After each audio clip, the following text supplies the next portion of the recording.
this. So, where do I begin? 2 days ago, on Wednesday, October 13th, I died in my hardcore world. Yes, you heard that right. The world is over.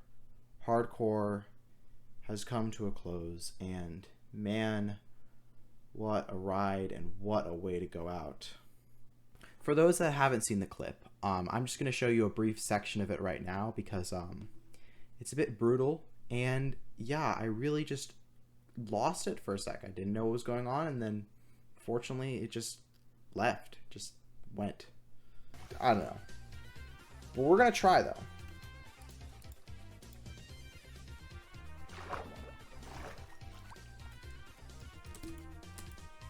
Oh.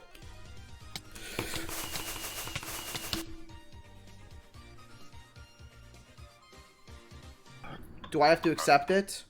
Do I? You accept it. Oh. Do it. Do it. Do it. Oh. It's over. It's over. I was too confident. I knew that would screw me over. Done. The deed is done. So, there's a lot of stuff to get into here. First of all, I want to acknowledge the people that are saying, oh, this could have been avoided. Oh, you're such a bad player. You deserved to die. This was an easy way to get out of this. First of all, I'm very pissed off that you guys would think that way when you don't play hardcore. To all of those negative people that are making these comments, you are not welcome at all. And I am kind of pissed. I know people are going to be mean no matter what, but that freaking sucks.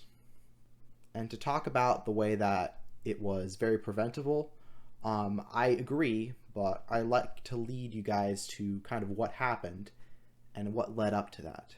So I was playing on my hardcore world this Wednesday, and I was at the Enderman farm, you know, healing some tools around. I was healing my hoe for a project where I needed a lot of moss for a project that I was working on. I healed up all my tools, I got everything ready, and I went above the water like I always do to go and fly away. Now, I have a system where I can swap my elytra on my chest plate really fast. So my fear of the void was very non-existent at this point. So in the clip, you see that I throw away ender pearls casually, kind of floating down, because I knew I'd fall eventually, but I knew I'd be fine because I had my elytra on. This was the first mistake. I should have realized that I didn't have my elytra on, I had my chest plate on. So there's that. Also, to the people that said that I could have used the pearls I was throwing out to save myself, if you actually look back at the clip, I really can't hit any solid objects because the ender pearls would have been useless because I was already at Y0 when I was falling. I fell out of the water and I tried to fly, but I realized I didn't have my elytra on. I panicked, and instead of being level-headed, pausing the game, assessing what I need to do, I spent that valuable time realizing what had just happened. I swapped to my elytra very quickly and spammed as much rockets as I could. Unfortunately for me, that was not enough as I succumbed to the event horizon of the end. If you look back at the footage, you'll see that I was about 20 blocks away from escaping the point where you take damage in the void. And I was really close. Had I noticed a little bit earlier, I probably would have survived. And this is to people that say that this could have been easily avoided. Yes, it could have easily been avoided. But if we're thinking about it, every single death in Minecraft can be easily avoidable. Encountering lots of mobs, getting cornered, falling and taking fall damage, burning in lava. There's lots of ways that you can help to prevent that with totems, god apples, regular golden apples. You can avoid those situations entirely. Have hot swaps so that when you fall and you don't have your chest plate on like I did, realize it and switch instead of me who didn't realize it. But like I said a while ago, the Void was probably the best bet in terms of which way I'd die, and unfortunately it happened that way. As far as the hardcore series itself, I did a lot of building, a lot of grind went into that world. I built the first mega project I've ever done, which was the Frozen Monument, a massive drained ocean monument inspired by Philza, with snow-capped everything, with mobs and villages and an ocean monument in the middle and a Gracie Guardian farm. And I really liked that build. It was really aesthetically pleasing, and I was really proud of all the spawn proofing I had done, because every single spot in that area is spawn proof. The only things that can spawn there are the Guardians.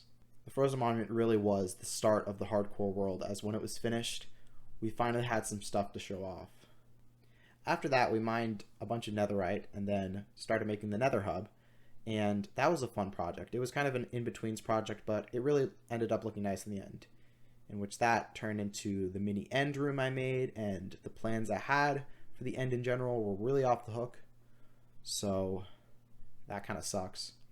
But by far the biggest thing that I think I did was the spawn chunk area, which I wanted to call the Great Spawn Plateau. The dream was to make the safest area possible in hardcore by creating huge walls that no monsters could get in, making a very safe floor, putting a roof at build height so that phantoms can't spawn and thunderstorms can't strike us and affect us. And the biggest part was drenching about 500 by 500 area with water, including the caves, and the caves took a while. This was a 9-month project. I'm happy to say that we did get the drenching done literally the stream before it happened. I'm really proud of what I've done in this world and all the things that have led up to this unfortunate death, because it happens to every hardcore player eventually, and you don't get to finish your builds before it takes you. You're always in the middle of something else. Because I wanted to remove the old floor in this stream, I decided, ironically, to call the stream Minecraft Hardcore Out with the Old. What the heck happened there? I really like playing Minecraft Hardcore, and I really have a lot more ideas than just the stuff that I could build in that world. So, for those asking, is there going to be more hardcore content? There is. I started a world that same stream. The seed I tried to hide, but I couldn't, so if you want that, you can go find it, but please don't affect my progress in the world. But I'm not going to post it everywhere. We're still going to be streaming Monday, Wednesday, and Fridays at 7 EST. Hardcore is going to be Wednesday and Fridays, and then Mondays still probably going to be multiplayer Mondays. I think what I want to do with this world, this might not last, but I want to try to do most of, if not all of the world on stream. That means any off-camera grinding is going to be relegated to designing builds and stuff that I will actually use, and just trying to make the world more aesthetically pleasing, because that's the one thing I struggle with in the first series. Thank you to everyone who supported me. I really appreciate all you guys. You guys really make my day, and I hope to see you guys in these streams, and I'm going to be working on a montage video hopefully, and we're going to try and make the best montage we can, and we're going to go back there strong, and we're going to make the best world we can, and I'm going to be a lot more careful, and trust me guys, this isn't the end. This is just a new beginning. I really appreciate you guys watching this video. This was pretty hard to make. I've been in a slump the past couple days, so make sure to subscribe if you haven't, because I'd really appreciate that.